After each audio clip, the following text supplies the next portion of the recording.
guys, and welcome back to another episode of a Katie Lund creation. So today for our weekly scrap card, I have this really cool and fun Halloween card. So I purchased this stamp off of Simon Says Stamps. It's a scrapbook company out in Utah. Actually, Salt Lake City, Utah to be more specific. This stamp is called Lawn Fawn. Or no, it's not actually. It is by Lawn Fawn. It is called Happy Haunting. It comes with this haunted house, the ghosts, a moon, 3 ghosts, 2 bats, big one and small, a tree, a little leaf, exclamation point, this little fence, a saying that says Happy Haunting, and then one that says Have a Spooktacular Halloween. So I'm using this haunted house stamp and the 2 larger ghosts, the Happy Haunting stamp, and then the smaller bats with the fence. So I've already done some prep work for you with the haunted house. I've already cut it out because I didn't really want to show you that. And I stamped it twice so that I could get the base and then another layer to make it more 3D, to make it more dimensional.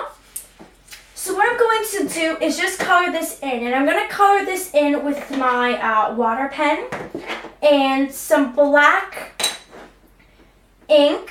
I don't actually know where this specific ink pad is from. I've had this one for years. I'm assuming it would just be like a Craftsmart or a Recollections or something along those lines. And all I'm going to do is just squeeze a bit of water onto my block, pick up that black ink, and just start brushing. Now I want to avoid the windows. In fact, before I start, or I should say finish, I'm just going to color in those windows first with a orange ink.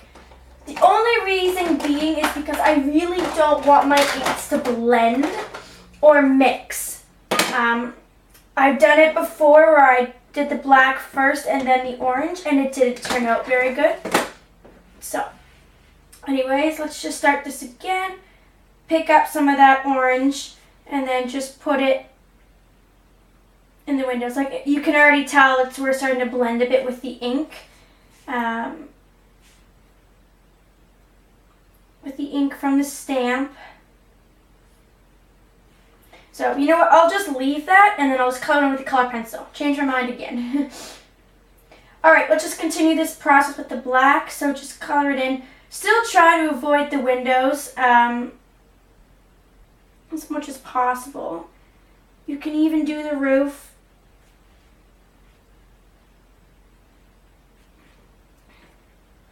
And then come in the center.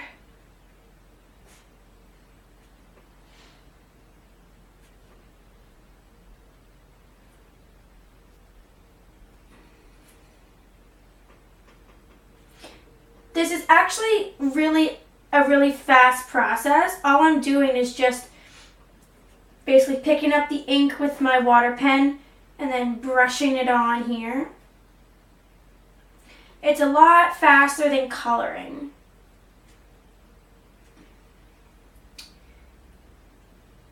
And you can also come back and fill something in. So like if I wanted that chimney a bit darker or if I wanted it lighter. Like it's going to be pretty light here, but then if I wanted to come back in and make it darker, I can do that.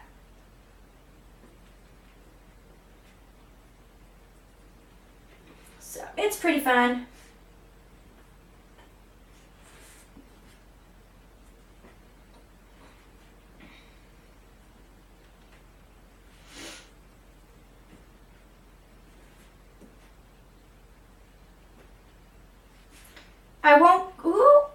That just mixed in with the orange.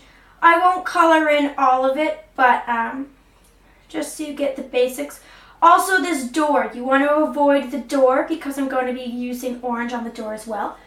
So I'll come back in and finish that later, but just for in here, this is going to be really light. So basically what I do is I take a big bubble, brush it out and then put it on.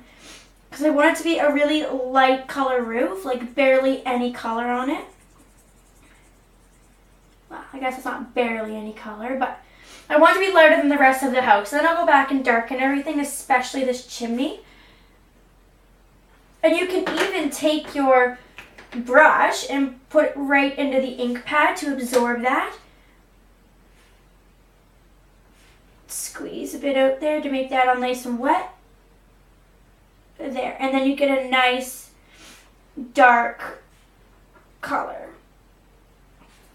Anyways, so that's just a quick preview on how to do that, and then all you have to do is just wipe this off here. That off on your craft mat. So after I finish all of that, what I do is I let that dry, or I hit it with my heat gun. I'll just let it dry for now. I clean up my station here, and then I would go in after it's all dry with an orange color pencil and color the window and the door. And then I would put some glossy accents on it when it was already on the card. So what I'm going to do next is actually make the base of the card while this is drying. So I have some watercolor paper.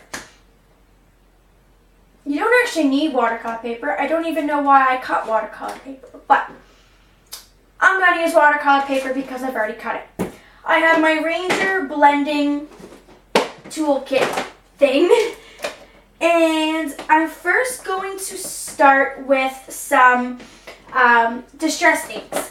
Now with the distress inks, you do need a sponge applicator or some sort of applicator to put it on. I'm going to start out here with the Fired Brick distress ink, and I'm just going to place this in and start from the bottom, just in light brushing strokes. Bring this up.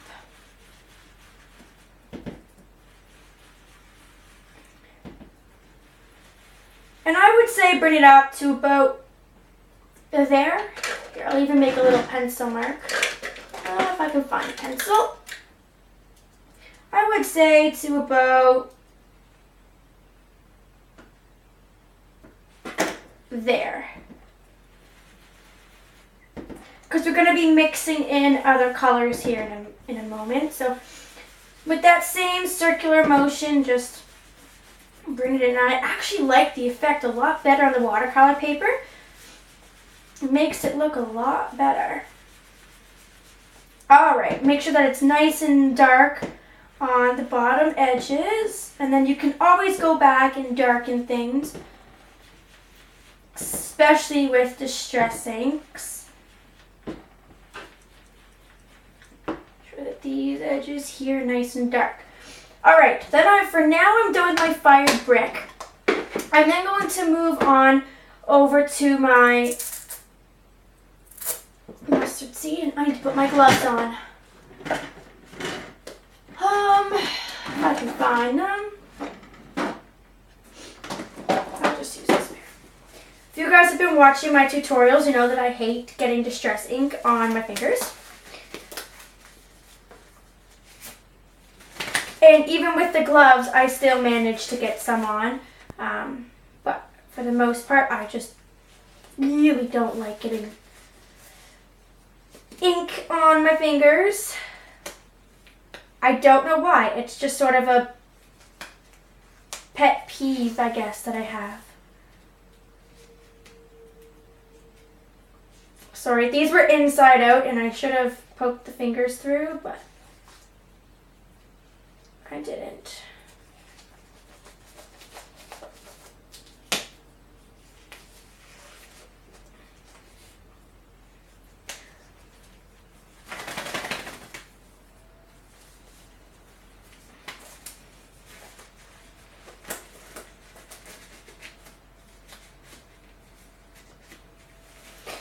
Okay, so with the mustard seed, I'm going to be creating sort of an orange mix at the bottom, breaking off into a yellow And then it's going to turn into sort of a greeny color, but then it's going to go into a blacky brown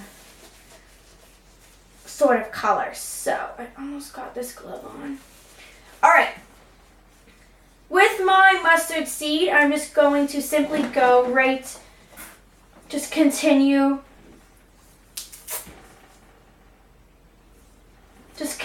on up there. So let me just, same thing, and I just switched the pad for my applicator here. And I'm just going to brush this in. I want to get some orange, so I want to mix that right in with the red. Sort of acting like I never really switched colors, like there isn't like a line or a streak or anything. Just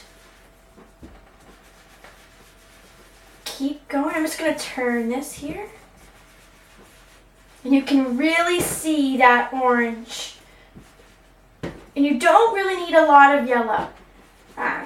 Especially this mustard seed, the yellow is very bright. So you really don't need a lot. I'm then going to move over to my peacock feathers here. And with the peacock feathers, I don't actually have one of these applicators, so I just have a sponge. And it's going to be sort of the same effect. Now, I'm not going to get as much color out of the sponge as I will with this, but it'll work. So just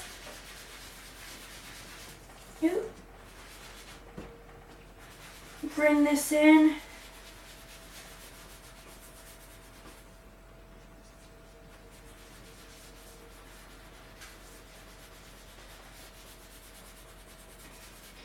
And mix it in with the yellow. You want to get that bit of green. Okay. Next, I'm going to move over here to gathered twigs. And I'm just going to go right on top of this blue.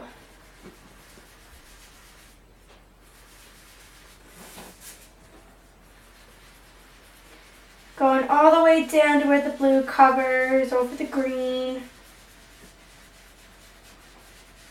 Just like that. It's not quite as dark as I would like it, so I'm going to come in with just a regular black ink. I'm using my Craft Smart black ink for this. The Stampin' Up! Ink too works really well, I've heard. I don't actually own any Stampin' Up! Basic black ink, but when I run out, I will definitely be getting some. So basically, you just keep going until the darkness is good. And you still want to see a little bit of that blue and a little bit of the brown. So just bringing that in, going over my edges just to define it a bit. And this is going to be all the way down. So we'll just...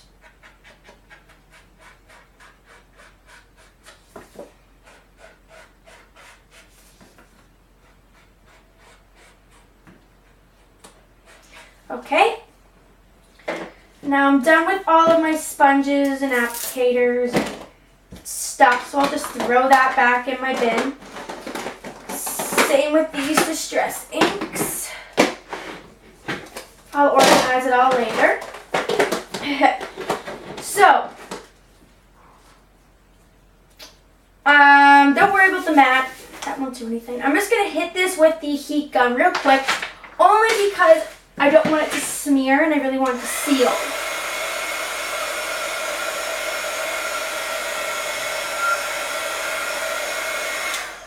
Okay, so next what I'm going to do is go back to the stamp set. Actually, I can take my gloves off now. I don't need them.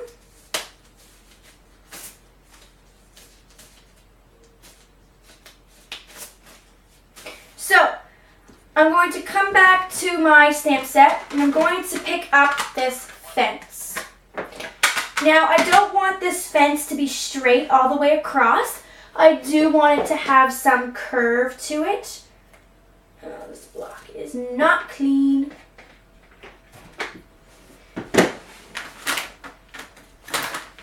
I wanted to have a little bit of curve to it, so I'm going to align it on my block so that it has some curve. So I'm just going to put it on straight first. And all I'm going to do is just curve it.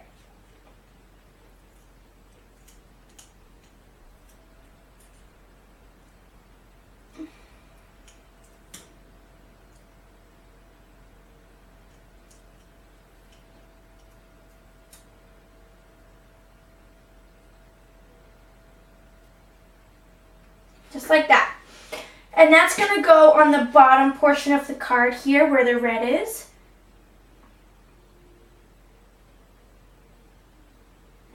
So I'm going to ink it up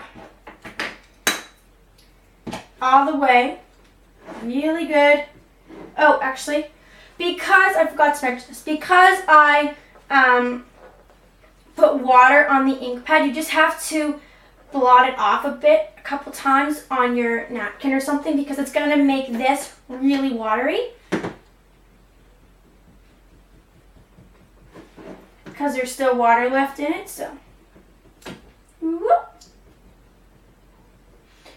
Alright, just come back with my baby wipe and just wipe off the part of the curve that I don't need that got ink on it. So basically that would be the block.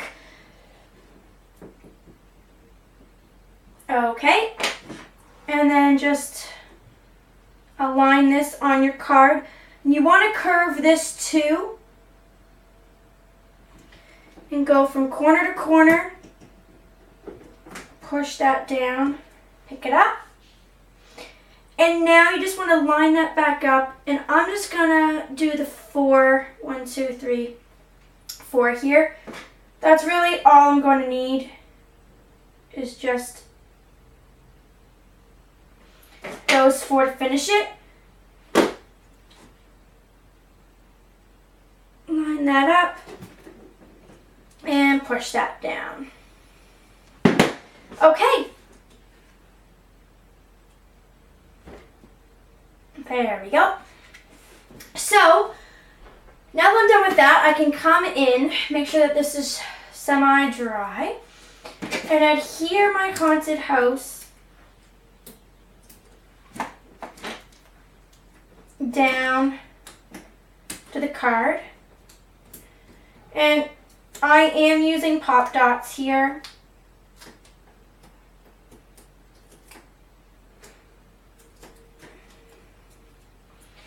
And that's just going to sit sort of right here in the front. Okay. Next, I'm going to move this aside and get out my vellum. So I have my vellum. And I'm just going to cut this a bit because I don't need this much. Vellum is super easy to cut. It's just like cutting off like tissue paper. So even though I'm not embossing, on my vellum I like to use dryer sheets, powder, something, just because vellum collects a lot of fingerprints, dust, stuff like that. So I like to just run that through, even if I am stamping. So I'm going to take my 2 ghosts, this larger one and then this one here. There is a little tiny one, but I don't need to use him. Just adhere that on, peel off this fence, pick up my ghosts, use the same black ink,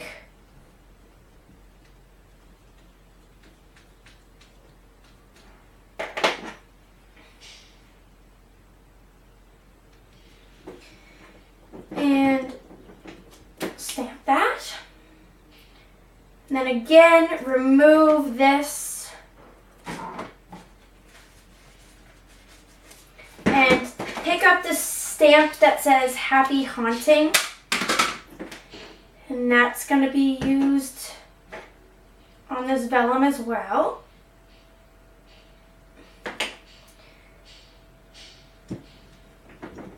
And that will just get stamped. And then what I'm going to do is just heat set these real quick.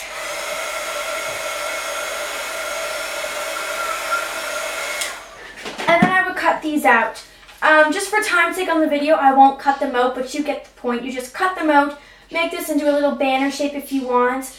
Put some regular adhesive down, unless you have clear pop dots. That will work too for the ghosts, or for this as well. And then put them on the card where you please. So just for now, I'll just put a couple little bats, and I actually think I'm going to use the bigger bat this time. And I'll use a little bat, but the little bat I did like, but I don't know, it just wasn't working for me. So I'm just going to use this bigger bat here and use that same black ink. Ink her up. And then just stamp the bat. Yes, I definitely like this bigger bat a lot better.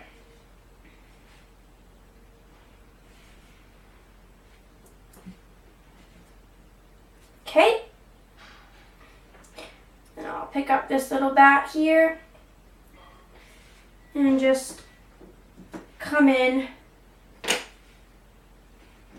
with the little one.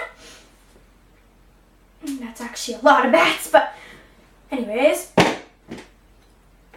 And then that's basically the card. You just put orange in the windows, glossy accents, and put your happy birthday here, and then put a couple ghosts. And then all you would do is take your cardstock here. This is 5x5. And then take this. And then you would just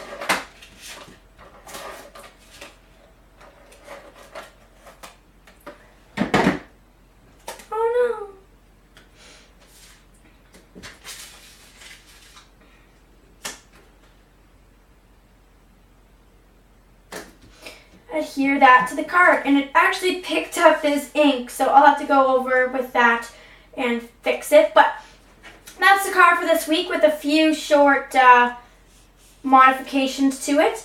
I hope you enjoyed, and don't forget to comment, rate, and subscribe if you're on YouTube, and head over to my blog www.akadielundcreation.com. It'll also be posted in the description box below, and have a great day. Thanks. Bye.